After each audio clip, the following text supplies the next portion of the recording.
Okay, I just wanted to do a quick video on the Daystate Delta Wolf. This is not an in-depth review.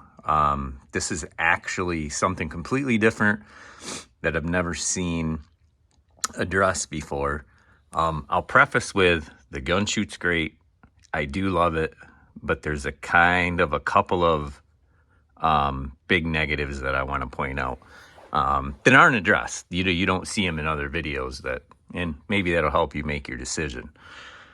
One thing I've read online is particular, this is 25 caliber with a 25 and 30 caliber about bad barrels, bad quality control. I don't know anything about that. This is a good barrel. I got it, very roughly tuned and shot. Like literally the first two groups I shot on paper were MOA at 50 with light pellets 25-39. I think the 33-95s they didn't shoot quite as well, but that's probably me.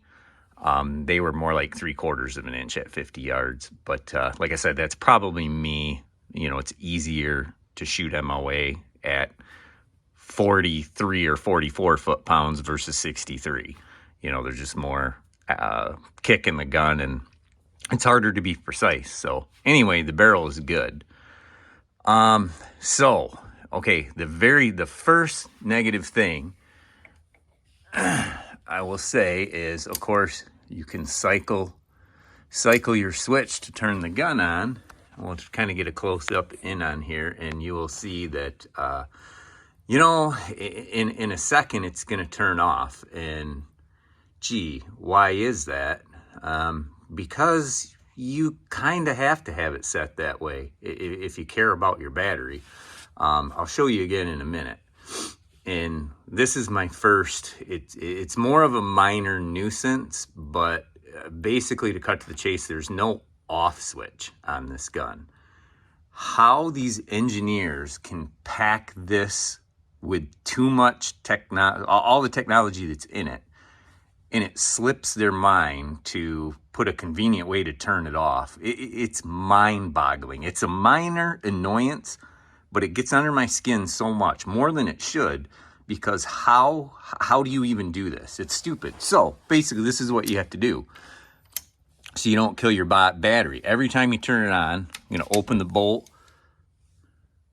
because this has got 30 seconds it's going to turn off, make the lock go away, and you have to go through here to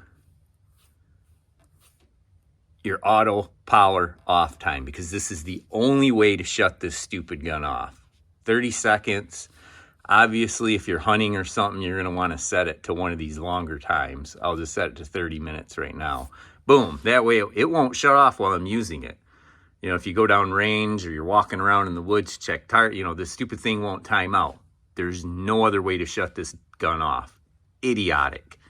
So when you're done for the day, you have to do the same thing. Go back in here, because you don't want to discharge a LiPo battery because it'll ruin it.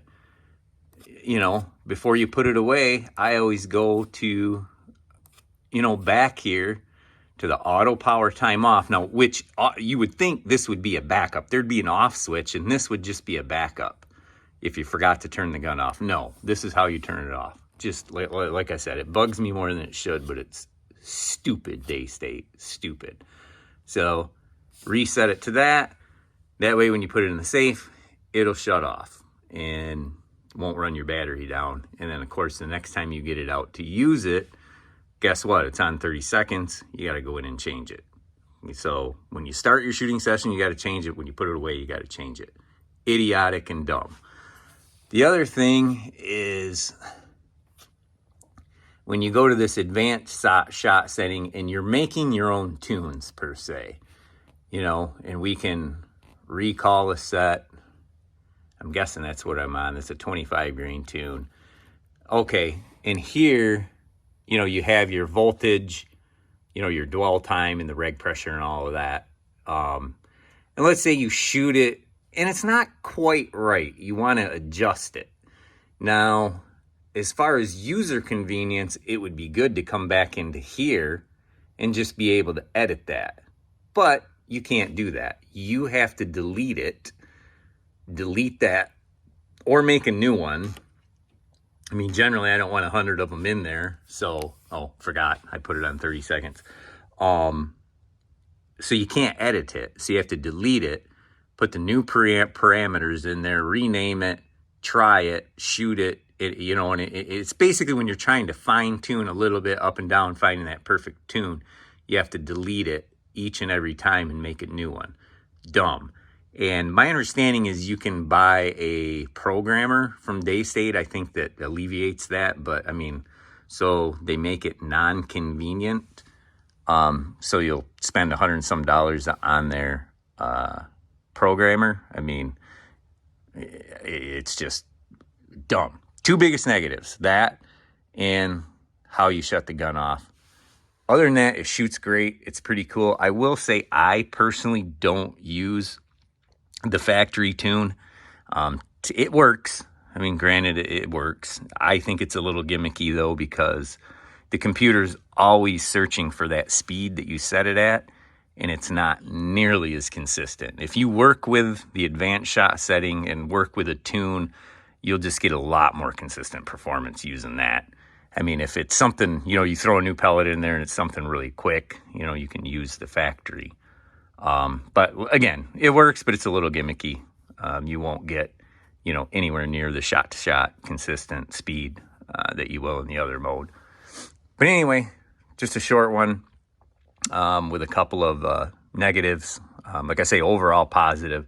It's a great feeling, lightweight, easy to carry, great shooting gun. Just a couple of annoyances. That's all.